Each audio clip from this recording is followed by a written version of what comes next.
Pathways to Permanent Residency is a session about the Nova Scotia nominee program, an Atlantic immigration program. And our speaker today from the Nova Scotia Office of Immigration is Leanne Bartlett. And I will hand it over to Leanne now. Welcome, Leanne. Thank you. Thank you. You're welcome. And thank you to everyone who's joining this morning. As Christina mentioned, I work with the Nova Scotia Department of Labour, Skills and Immigration. So we are part of the provincial government. Specifically, I work in the immigration and population growth within the department.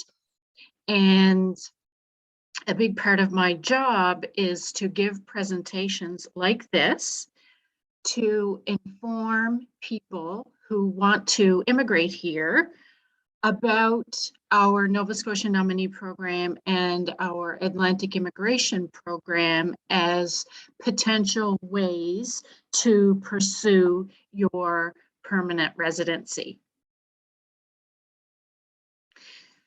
So we have our two provincial immigration programs as a result of agreements that we have with the federal government, Immigration, Refugees and Citizenship Canada. So as I mentioned, we have our Nova Scotia nominee program and the Atlantic immigration program. We have these programs to help our province. We want to increase immigration. We want to increase our population. And having these two programs allows our province to have a say in who we want to immigrate here, who we want to come to work here and live in our communities. So we nominate and endorse candidates who can contribute to our labor market and our economy. And then the federal government has the final say in who gets permanent residency. And that will become clearer later on in my presentation when I explain the process to apply to our programs, in addition to the federal government deciding who can immigrate to Canada, who can immigrate to Nova Scotia. They decide who gets work permits, they decide who can enter Canada, they decide who can get study permits. So before I get into our two programs, I want to introduce the National Occupational Classification System. It's very important in immigration.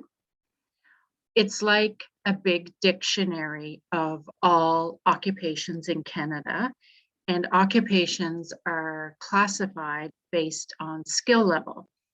So we have NOC skill level 0, A, B, C, and D. Your NOC 0, A, B occupations are considered high skilled. NOC C is considered intermediate skilled, and that's where continuing care assistants fall in NOC skill level C. And then NOC D are your entry level occupations. So knowing the NOC skill level of the job that you've been offered as a continuing care assistant, knowing the NOC skill level of work experience that you have helps determine your eligibility for a permanent residency program. I'm going to start by talking about our Nova Scotia nominee program. The nominee program has different streams or categories. There's actually 9, but the ones that I'm going to focus on today are specific to continuing care assistants. We have our occupations in demand stream and our international graduates in demand stream. So those are the two that I'm going to talk about under our nominee program. I'm first going to talk about the eligibility requirements for each of those streams, and then the process to apply to our office. With occupations in demand, this stream focuses on specific intermediate skilled, and entry-level occupations. And one of the occupations that is identified is a continuing care assistant. So you must have a permanent full-time job offer from a Nova Scotia employer, a job offer for a continuing care assistant.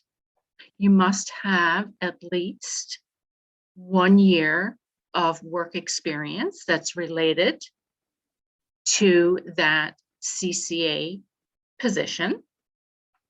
And then other eligibility requirements are age and education, language ability, having financial resources, and certainly your intention to settle in Nova Scotia. Then we have our international graduates in demand stream. Again, need a permanent full-time job offer from a Nova Scotia employer, a job offer for a CCA position, must have completed a 30-week course in that field, and a minimum of a 30-week course. It could certainly be longer. For this one, no work experience is required. So with the previous occupations in demand, you need at least 1 year of related work experience. That is not the case for this stream. And again, the other criteria around age, education, language ability, financial resources, and intention to settle in Nova Scotia. So you have that permanent full-time job offer as a CCA. You could be eligible for occupations in demand. You could be eligible for international graduates in demand. Whichever stream you are eligible for, you would put together an application, and each of the streams has an application guide posted on our website. And that application guide explains the eligibility requirements in more detail. It explains the application process, and it identifies what documents are required for a complete application to our office. So you use that application guide, you pull all the necessary documents together, including documents from the employer that is offering you that CCA job. You submit the application to us. If it's approved or if you're nominated, we will provide you with a certificate. You would include that certificate in your permanent residency application to the federal government. And they will make a decision on your permanent residency application. In addition to applying for permanent residency, if you need to apply for a work permit so that you can be here working while you wait for permanent residency, we can provide you with a second document that you would include in your work permit application to the federal government. So essentially, two-step process. First step with us. If approved, you move to the second step. Now I'm going to talk about the Atlantic Immigration Program. This new permanent program launched in January of this year. It focuses on high-skilled and intermediate skilled job offers. So again, a continuing care assistant would be a NOC intermediate skilled occupation. And it's a totally different approach to immigration in that it's actually employers who lead the application process with our office. With the nominee program, it's you, the individual, who has been offered that job that submits an application to our office. With the Atlantic Immigration Program, it's the employer who submits applications to our office for consideration.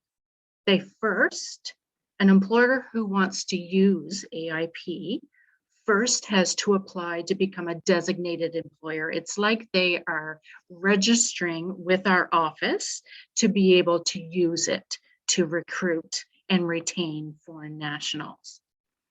An employer gets designated, they have job opportunities, they have vacancies that they need to fill, they identify who they want to hire, and they decide who they want to support through AIP to pursue permanent residency. Once they do identify someone that they want to recruit or retain, they extend that job offer, and the employer submits an endorsement application to our office for that particular foreign national that they want to hire or retain. The employer's endorsement application for that individual includes various documents, including the job offer, including information on you, the foreign national who's being offered the job. If that is approved, if the endorsement application is approved, then the candidate applies to the federal government again for permanent residency, and if needed, a work permit. So essentially 3 steps.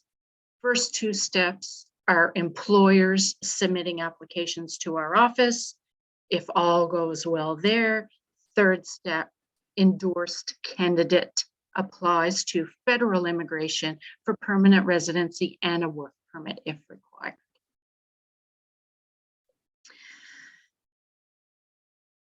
It's also important to our government and our province that when people immigrate here, they stay. And so we fund organizations across the province to provide settlement services and programs to help you and your families be successful here, to integrate here. So again, very, very important to our province, retention.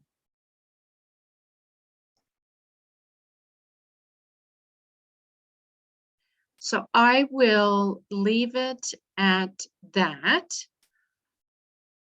I will emphasize that the information that I've shared with you today is how things are today. Programs can change, eligibility requirements can change.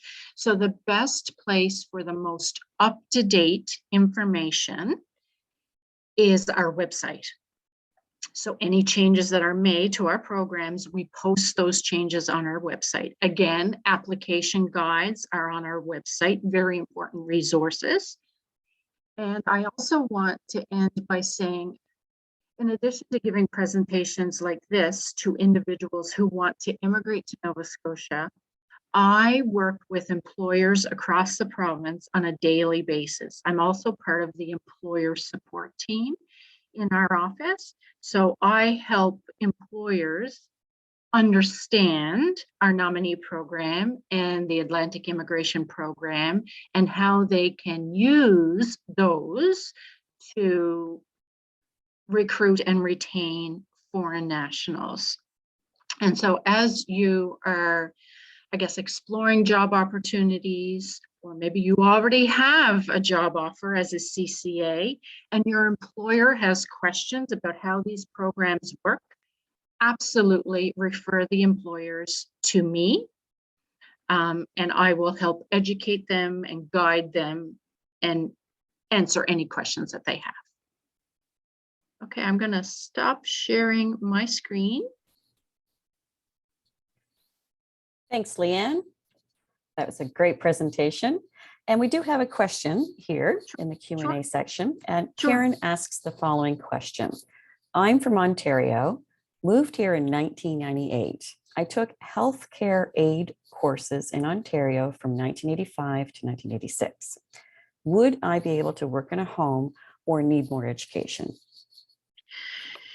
And I guess, Karen, is it safe to say that you are a Canadian or an immigrant in Canada? Canadian, okay, yeah. So I actually don't know if you need to obtain more information, more education to work in a home. I guess that's some research that you would have to do on your own. And also you could take a look at job postings that employers have posted on different websites to see what their requirements are. And I think through that you can better determine what education you need. I hope that helps you, Karen, with the answer to your question. And do we have any other questions? We'll give them a minute to see if anybody's typing away furiously. And while we're waiting, I'll remind everybody that the session is recorded. So if you have any friends or colleagues or family members interested in this program, that it is available on demand, and they can get access to that by going to careersincare.ca and following the links for this event. And they can see the sessions on demand, and we're working towards having those sessions also available directly on the website for you. And we have a booth as well, so feel free to pop into our booth, and there are a few documents posted in our booth that may be helpful as well. Yes, so to get to that, you would take this session, we would exit it, go back out to the lobby, click on the Expo button, and then you can navigate over to the immigration booth. And it should be pretty close to the entry point of the floor if you're in spatial view. And if you choose to view a non-spatial view, which is more like a list of tiles, you would see that right at the very bottom. So in case you want to find it in a hurry. So I'm not seeing any other questions. I see an okay, thank you from Karen. Thank you, Karen. That's wonderful. So hearing no other questions, we will end the session and invite you to go over to the expo floor. We don't have another session starting until 11:15. So you've got 25 minutes to get out onto the expo floor and take a look around and talk to Leanne. If you want to chat with her in private, you may absolutely do that in the booth area. Our next session at 11:15 will be the CCA role and education options. And Karen, that might be interesting for you to join us for. Yes, absolutely. Yeah, definitely. And then at 1 o'clock, we have a session specifically for employers. So if we have any employers listening right now, it'll be employers meet your labor market needs through the provincial immigration program. So that again is at 1 o'clock. Our next session, 11:15, starts at it will be the CCA role and education options, starting in about 25 minutes. And so with that, Leanne, thank you so much for your session information. It was wonderful. And we'll see you on the floor. Okay, great. Thank you. Take care, everybody.